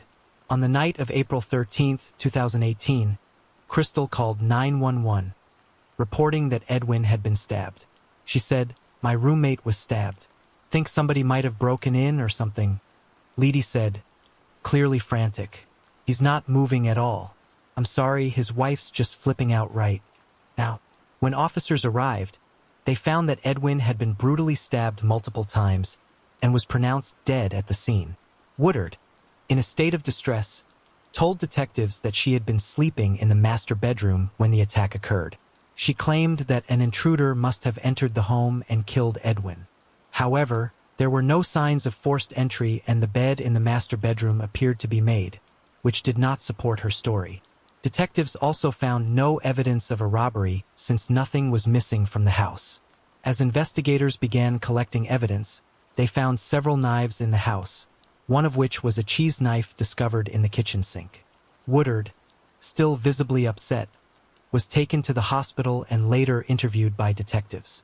She described her relationship with Edwin as normal, but admitted they fought at times, though they always reconciled afterward. On the day of the murder, Woodard claimed she had come home from work, asked Leedy to pick up the kids from school, and then went to bed only to be awoken by a loud noise later. She went downstairs and discovered Edwin injured. However, when Leedy was interviewed, her account did not match Woodard's. Leedy said Woodard didn't return home until approximately 7 p.m., and after that, Leedy went to Walmart. When she returned, she saw Woodard, who instructed her to call 911. Leedy claimed Woodard was too hysterical to provide any explanation. There was further confusion when detectives compared Leedy's statement to the 911 call, where she claimed to have heard a commotion before leaving for Walmart. Leedy admitted to investigators that when she left for Walmart, Edwin was at home and the couple was fighting. When she returned, she found Woodard crying over Edwin's body. Despite these inconsistencies, both Woodard and Leedy were released while detectives continued to investigate. Edwin's autopsy revealed the full extent of his injuries: 34 stab wounds, including wounds to his head, face, tongue, esophagus, and abdomen. He had suffered a depressed skull fracture, indicating the attack was both brutal and personal. The severity of the assault suggested that the killer was someone who knew Edwin well, and the weapon found at the scene, a cheese knife, was consistent with the wounds. Detectives learned that Woodard had been in a relationship with a man named Alan Roberson, a 26-year-old who worked with her at a fast food restaurant. Authorities found that Woodard had been texting Alan about a miscarriage, something she had not mentioned to Edwin. These messages revealed the depth of the relationship between Woodard and Alan, leading investigators to believe that it played a significant role in Edwin's death. Alan's employer reported that he had a meltdown at work on the day of the murder, and Woodard was seen visiting him that afternoon. When detectives tried to interview Alan, he refused to speak without a lawyer. Their investigation into his alibi revealed that he had been at home with his mother and sister. But the lengths he went to protect Woodard raised red flags. Authorities later subpoenaed Alan in September 2018, offering him immunity in exchange for his testimony against Woodard. However, his interview yielded no new information. His evasiveness only reinforced investigators' belief that he was protecting Woodard. Despite Alan's unwillingness to cooperate, investigators felt they had enough evidence to move forward with charges against Woodard. On November 15, 2018, Woodard was arrested. It was then revealed that Edwin had a $100,000 life insurance policy through his work, and Woodard had attempted to claim the payout shortly after his death. This added a financial motive to the already mounting evidence against her. On February 7, 2020, Woodard was found guilty of second-degree murder. The jury deliberated for just under 2 hours before returning a guilty verdict. She was then sentenced to life in prison without the possibility of parole on July 15, 2020. Now 37, Woodard is incarcerated at the Homestead Correctional Institution for Women, where she will remain for the rest of her life. Megan Nichols was born on July 18, 1998 in the small farming community of Fairfield, Illinois. At just 15 years old, she was known as an energetic and happy young lady who brought joy to those around her. Megan was a promising student at Fairfield High School, a dedicated cheerleader, and an athlete. However, everything changed on the evening of July 3, 2014, when Megan went missing. Megan's mother, Kathy Jo Hutchcraft, had planned to go shopping that evening, but Megan, who was feeling unwell, decided to stay home. When Kathy Jo returned about an hour later, Megan was strangely gone. In Megan's room, Kathy Jo found a note, which seemed to have been written by Megan, stating she had run away because, according to the note, she would never be happy at home. However, her mother felt these words were out of character for her daughter and immediately knew something was wrong. Megan's cell phone was also missing, and when it was later found, it had been wiped clean of all data, including photos, contacts, and messages. This was yet another sign that something sinister had happened. As Kathy Jo's worry grew, she noticed unusual activity in Megan's bank account. Surveillance footage from a local ATM showed Megan on her bike, withdrawing money just before her disappearance. What stood out to Kathy Jo was a car seen in the background of the video. That car turned out to be Brody Merbarger's car, who Megan had been secretly dating. Even though Kathy Jo had suspected it, Megan never confided in her about the relationship. Brody, 18 years old at the time, had been dating Megan during the summer of 2014. Although Kathy Jo had her suspicions about their relationship, she didn't know just how serious it had become. Kathy Jo had also found text messages between Megan and Brody suggesting their relationship had turned romantic. She had tried to intervene by confiscating Megan's phone, but Megan continued to stay in contact with Brody, and the two had even planned to run away together. Kathy Jo had witnessed firsthand how Merbarger manipulated her daughter. He showed up at their house after Kathy Jo forbade Megan from seeing him, telling her that she was too controlling and needed medication.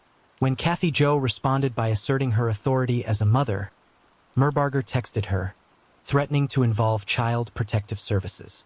Kathy Jo refused to engage with him, but it was clear that Merbarger was becoming more manipulative and controlling. Even with that, authorities initially considered Megan's disappearance to be a runaway case.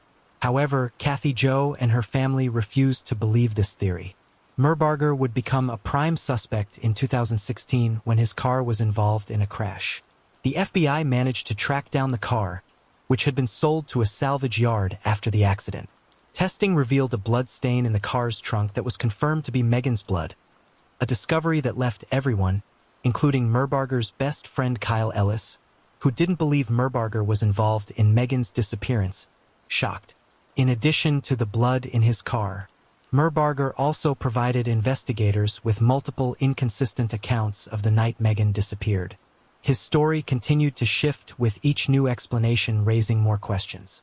Plus, his failure to provide a solid alibi only further deepened the suspicion surrounding him. Regardless of the blood, Megan was still nowhere to be found. 3 years later, in 2017, Megan's remains were found buried in a rural area in Wayne County, just outside their hometown. Her cause of death was determined to be asphyxiation, likely caused by homicidal violence. The case quickly shifted from a missing person investigation to a homicide investigation. Despite the evidence, he was not arrested immediately. The case took another turn when his best friend Kyle was brought into the investigation. In 2020, 2 FBI agents came to Kyle with alarming news. They had evidence suggesting Merbarger was involved in Megan's murder. They also proposed an unusual plan. They wanted Kyle to confront Merbarger and wear a wire during the conversation. After days of deliberation, Kyle agreed, understanding the gravity of the situation. Kyle had known Merbarger since high school and their friendship had been a close one. The two had been valedictorians at Fairfield Community High School. Both smart, ambitious kids who wanted to escape the confines of their small-town life. The friendship he had with him was built on years of shared experiences and mutual respect. However, when Kyle learned of Megan's disappearance, his first reaction was to text Merbarger, not to get the details of what happened, but to offer advice, particularly urging him not to talk to anyone without a lawyer. Merbarger, however, repeatedly spoke with authorities, offering conflicting statements about his whereabouts and involvement in Megan's disappearance. Faced with mounting evidence, agreed to help the FBI. They instructed him to confront Merbarger while wearing a wire. On July 2, 2018, Kyle met with Merbarger and the conversation took a tense turn. Kyle asked Merbarger about the blood in his car and his response was chilling, quote, "I would like to know that too," unquote. When Kyle asked him if he had killed Megan, Merbarger denied it, but his words seemed to hint at a deeper truth. He suggested he couldn't have been physically capable of strangling someone, but implied that someone with anger issues might have done it. Kyle described the exchange as a pin-drop moment. While Merbarger's statement didn't constitute a confession, it was the closest he came to one. The FBI had long suspected that Megan had been strangled in a fit of rage, and Kyle's recording helped solidify the case against Merbarger. 6 years passed before Merbarger was finally arrested and charged with first-degree murder in 2020. In the end, he was found guilty and sentenced to 50 years in prison. Shelley was born on July 25, 1969 and grew up in Arkansas.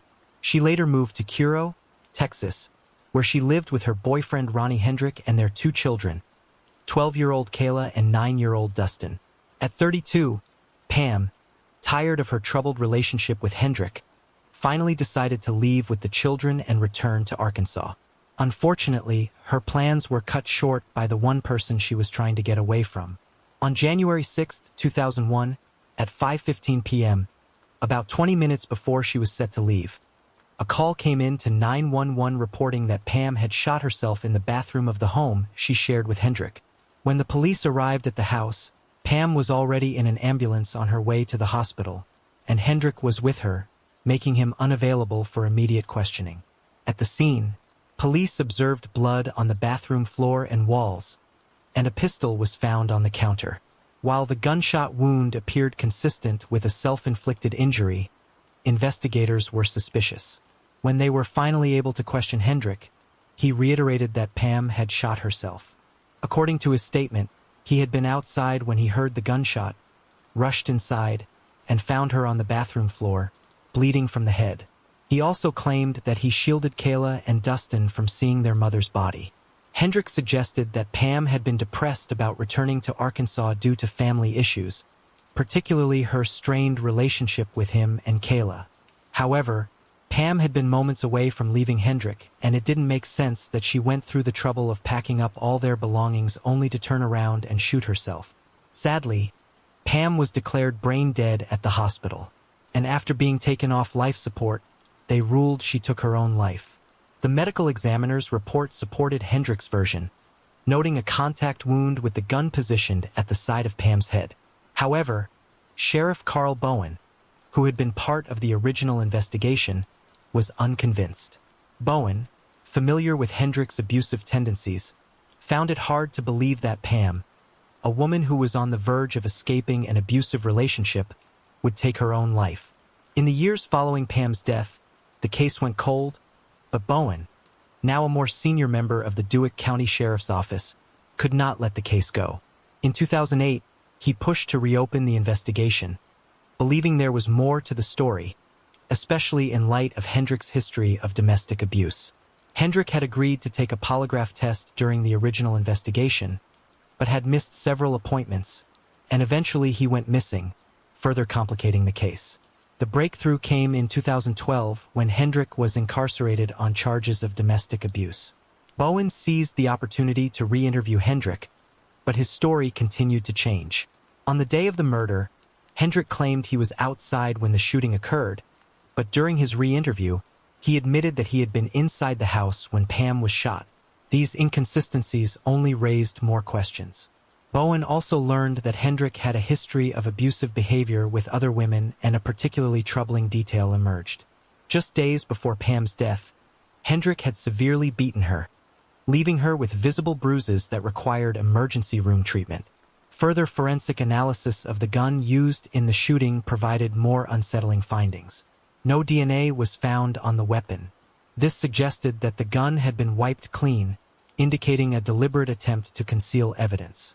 This discovery prompted the medical examiner to change Pam's cause of death to undetermined, providing more ammunition for Bowen's theory that Pam's death was not self-inflicted. Bowen's investigation gained momentum when he spoke with Pam's former mother-in-law. She revealed that Pam had been in secret contact with her ex-husband Jesse Suggs using a burner phone. Pam had secretly planned to return to him, and during a phone conversation, Hendrick had threatened Jesse, saying the only way Pam was coming back to Arkansas was in a pine box. This statement provided investigators with a clear motive for murder: Hendrick's desire to prevent Pam from leaving him.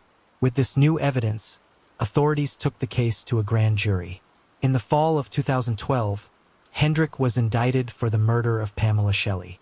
After more than a decade, the case that had once seemed closed was now moving toward justice. In September 2013, Hendrick's trial was delayed due to a small jury pool, but just weeks before the trial, he pled guilty to the murder of Pamela Shelley and was sentenced to 22 years in prison. For Pamela's family, this was a long-awaited moment of justice. Thanks to the persistence of her daughter Kayla, Sheriff Bowen's unwavering commitment, and the support of the Cold Justice team, Pam's death was finally recognized for what it truly was: a tragic murder. Christine Schultz was born on November 15, 1950. At age 30, she was a mother of two living in Milwaukee, Wisconsin, where she was trying to make a fresh start after a difficult divorce from her first husband, Alfred Schultz, a Milwaukee police detective who went by Fred. Christine had custody of their two sons and was now dating a man named Stuart Honeck.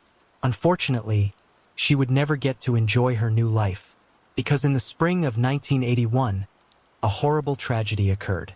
On May 27, 1981, Christine had spent the evening with Stuart before returning home to her sons. Around 2 a.m., an intruder entered her home, bound her hands, gagged her with a bandana, and shot her in the back with a .38 caliber revolver. Her two sons, Sean and Shannon, sadly witnessed the aftermath.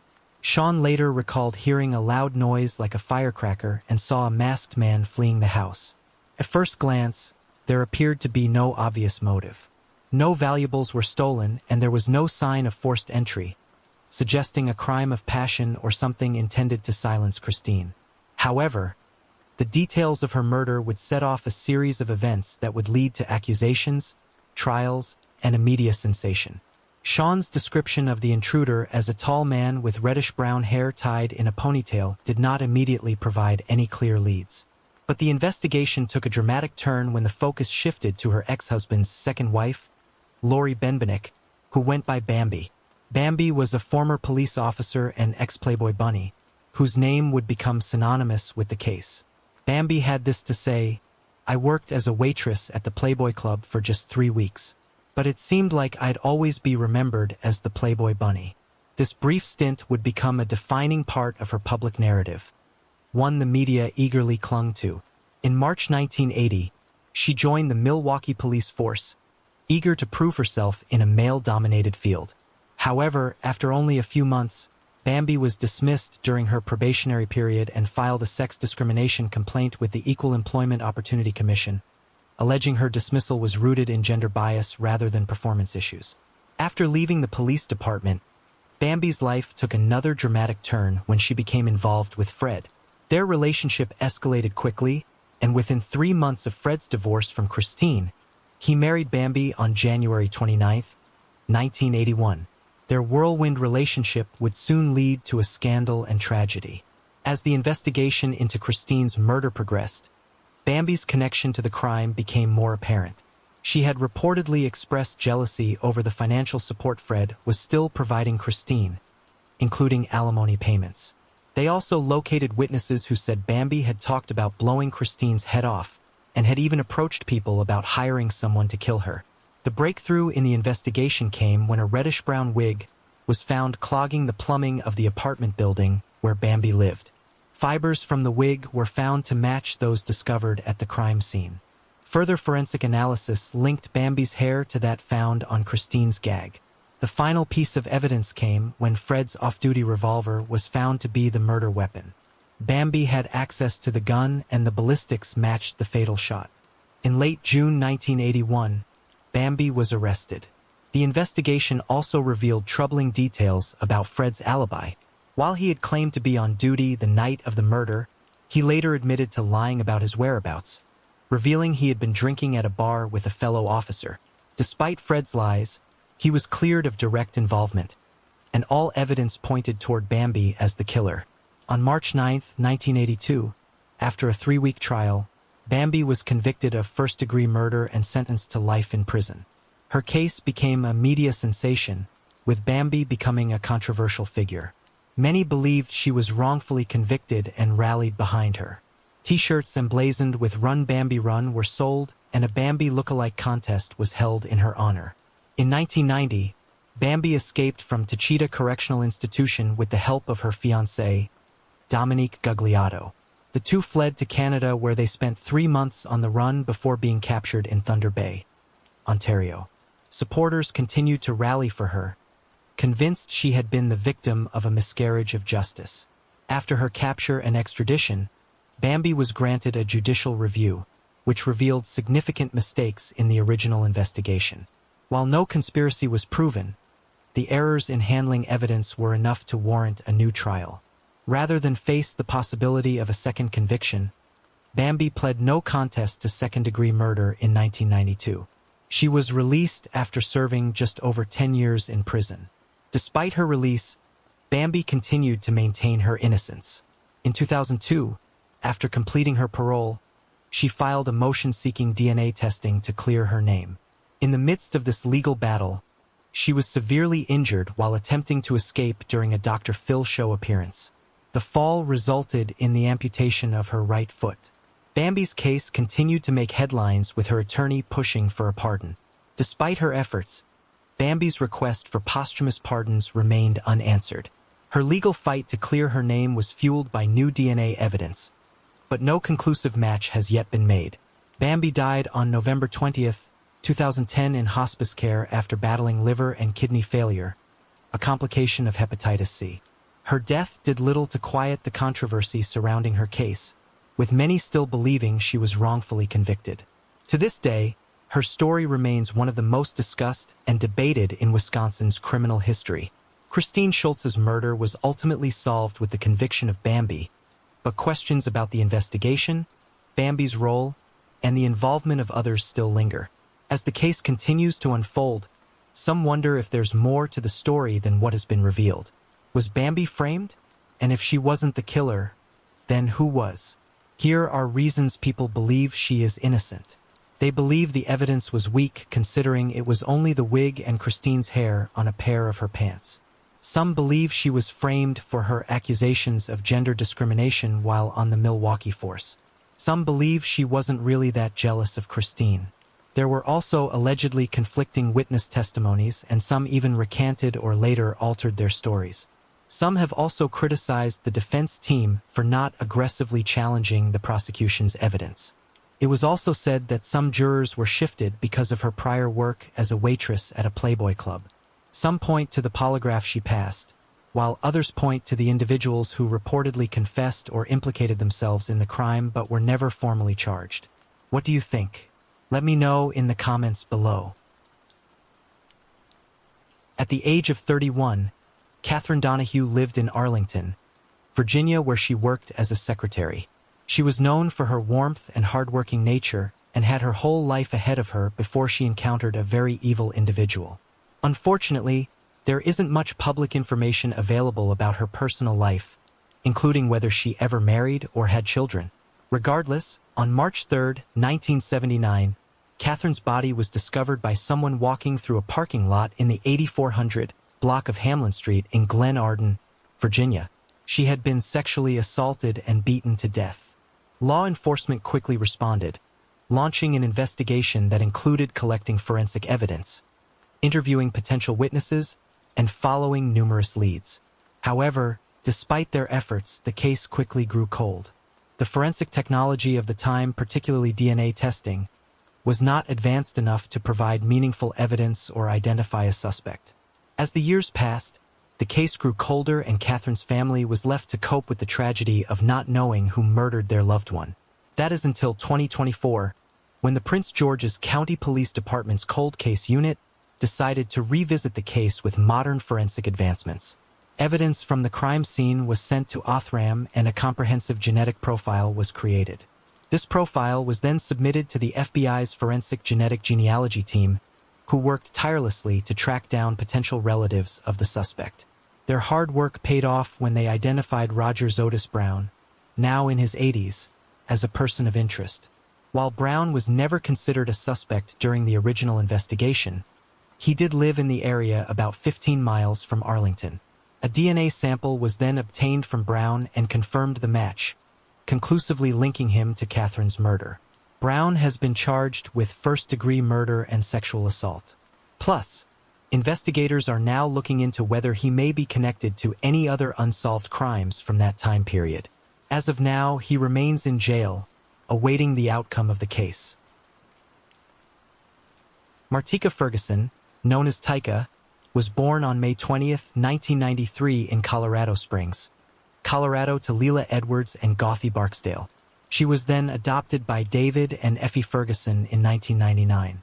At age 27, she lived in Enid, Oklahoma, and was the mother of a young son, Devontae. Described as having a joyful personality and a brilliant smile, Martika loved to sing and dance and found solace in music. She was a former high school cheerleader and was known for her artistic spirit, vibrant personality, and deep devotion to her child. However, her promising life was tragically cut short when she was shot and left for dead in an alley. An autopsy later confirmed that the weapon used was a shotgun.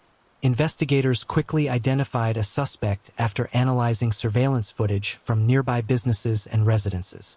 The suspect was 30-year-old Shanedale Perosi, a convicted felon with a criminal history, including a child abuse conviction in 2010 and an assault on an officer charged in 2016.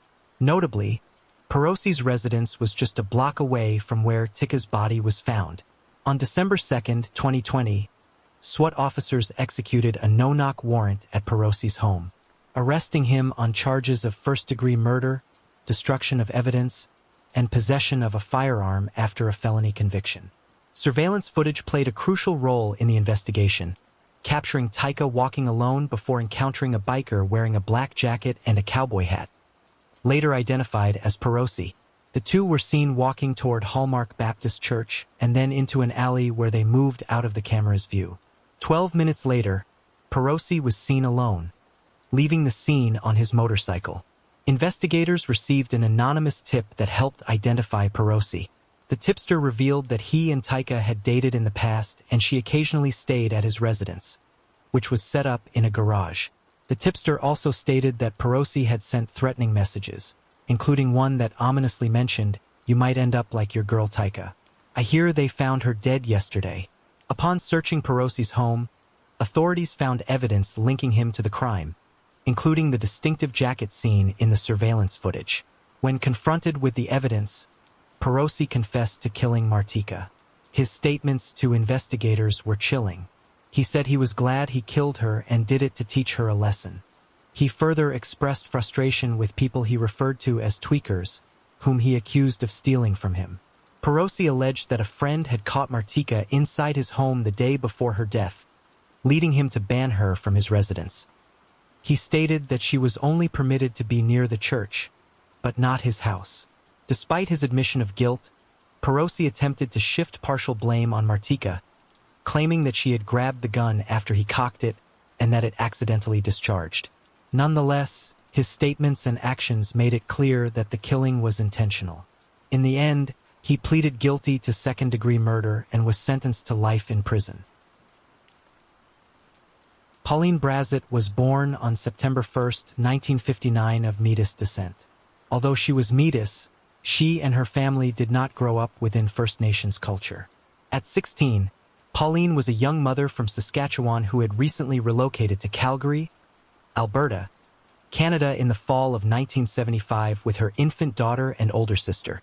On January 8, 1976, Pauline spent the evening at her aunt's house partying with friends. Around 2:30 a.m., she and another person decided to go eat pizza at Pepe's restaurant located at 7th Street and 17th Avenue in Calgary. After finishing their meal, they left together, but Pauline soon realized she had forgotten her gloves. She returned to the restaurant alone, heavily intoxicated, to retrieve them. Unable to find them, she left and began walking back to her aunt's house. Sadly, she would never arrive. Approximately 5 hours later, on January 9, 1976, Pauline's partially clothed body was found on Jumping Pond Forestry Road, a remote area located about 22 miles southwest of Cochrane, Alberta. She had been stabbed to death, and an autopsy confirmed the manner of death was homicide. Pauline's murder was among a series of unsolved cases in the Calgary area during the 1970s and early 1980s. Authorities suspected that her case was linked to the so-called highway murders, a series of killings in which young women were sexually assaulted and left in remote locations along the Trans-Canada Highway. However, despite extensive investigations, no suspect was identified at the time and the case eventually went cold. In 1995, a task force was formed to investigate historical homicides, including Pauline's case, but it remained unsolved. In 2021, the Alberta Royal Canadian Mounted Police Historical Homicide Unit partnered with the Calgary Police Service Cold Case Homicide Unit to reanalyze unsolved murders from the 1970s, leveraging new advancements in forensic technology. In 2022, investigators turned to Othram, whose scientists developed a comprehensive DNA profile for the unknown suspect. That profile was then analyzed by forensic genealogists from Convergence Investigative Genetic Genealogy. By 2023, investigators had identified a suspect, 73-year-old Ronald James Edwards of Sundre, Alberta. Unfortunately, no photo of Edwards was released. On November 7, 2023, he was arrested and charged with 9 capital murder, the classification used in the criminal code at the time of Pauline's death. Authorities revealed that Edwards had a violent criminal history. In 1989, he was convicted in Calgary of attempted murder and sexual assault and sentenced to 10 years in prison. He later attempted to appeal his conviction but was unsuccessful. In the end, Edwards admitted to killing Pauline and pleaded guilty to a charge of manslaughter. He was then sentenced to 6.5 years in prison. At age 41, Stephen Edenfield was a private man who worked for the phone company and kept much of his personal life to himself. He lived in Tampa, Florida, in a condo at the Racket Club complex, just minutes away from his mother, brother, and sister. Though he was close to his family, he rarely shared details about his personal life because this was the 90s and homosexuality wasn't as widely accepted. On the evening of January 31, 1997, Stephen had dinner with his brother and sister before heading out for drinks. He left alone and later returned to his condo just before 1 a.m. As he approached the gated entrance, he realized he had forgotten his remote he needed to enter, but the security guard was nice enough to let him in. He also allowed the car behind Stephen to enter at Stephen's request. Unfortunately, the guard didn't get a good look at the driver of the second vehicle. Shortly after Stephen entered his apartment, neighbors reported hearing a disturbance, furniture breaking, yelling, and cries for help. By 2 a.m., the security guard conducting his routine rounds noticed a shadowy figure lurking near Stephen's apartment. The figure quickly disappeared, and the guard didn't think much of it at the time. The next morning, Stephen failed to show up to his mother's place to take over for his brother James, who was caring for their mother. This was unlike Stephen, and a concerned James began trying to call him, but there was no answer. By 10 a.m., James decided to go check on him. When he pulled into the complex, he noticed Stephen's car was still parked in its usual spot. He climbed the stairs to his brother's condo and found the door unlocked. Inside, he was met with a horrifying scene. The apartment was in disarray, furniture overturned and items broken. In the dimly lit bedroom, Stephen lay in bed, unresponsive. Blood stained the walls and sheets, and scrawled across the bedroom wall, written in Stephen's own blood, was the word greed. Shaken, James ran out to the superintendent's office, barely able to speak, and had them call 911.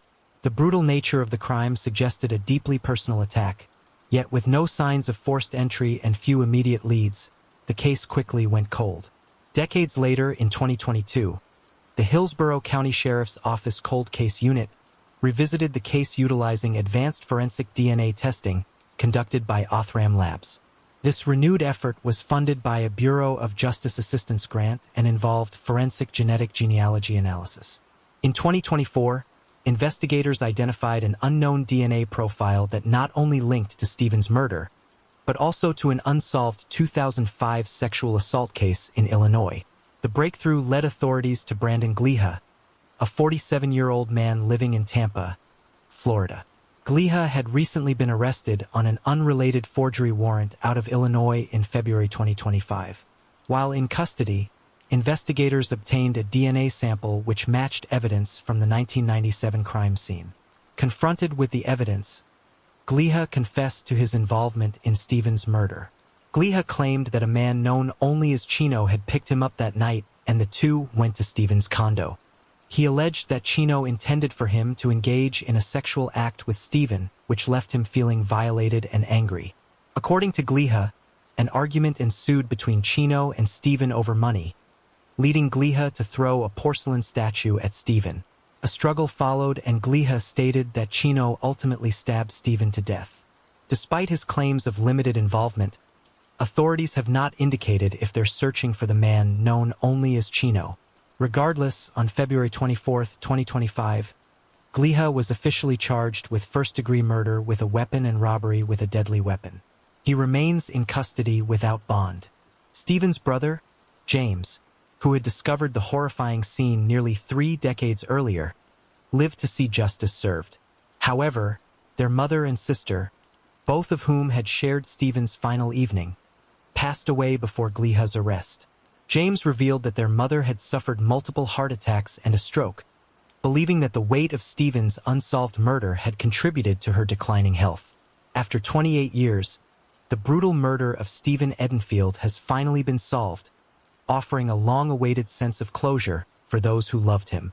However, lingering questions remain about the full circumstances of that fateful night and whether others were involved in the crime. Kenneth Elton Herring was born on November 17, 1956 to Willie and Bernice Herring.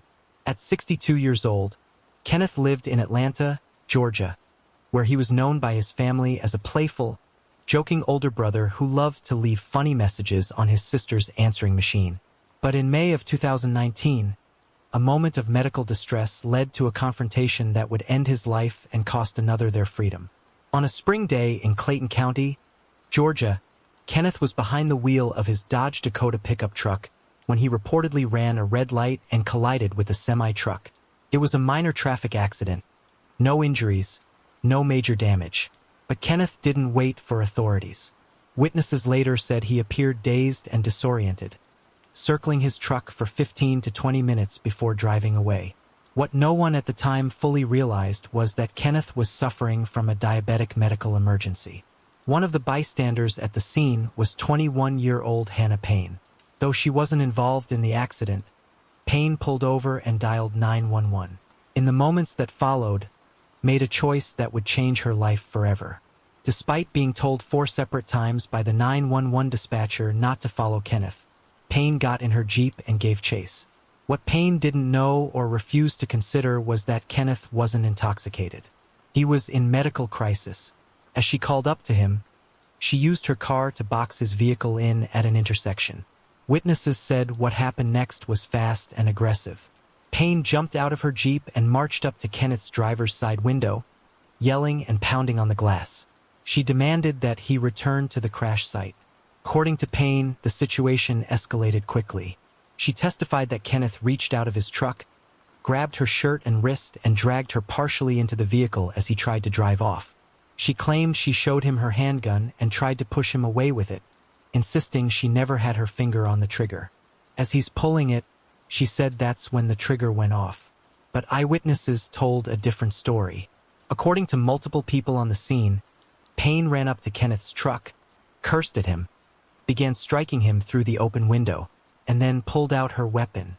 She threatened to shoot him, they said, twice, and then she did. A bystander captured a photo of the encounter, showing Payne holding the firearm with her finger visibly on the trigger. Kenneth was shot in the abdomen. He slumped over in the passenger seat and died at the scene. Police and medics arrived shortly after.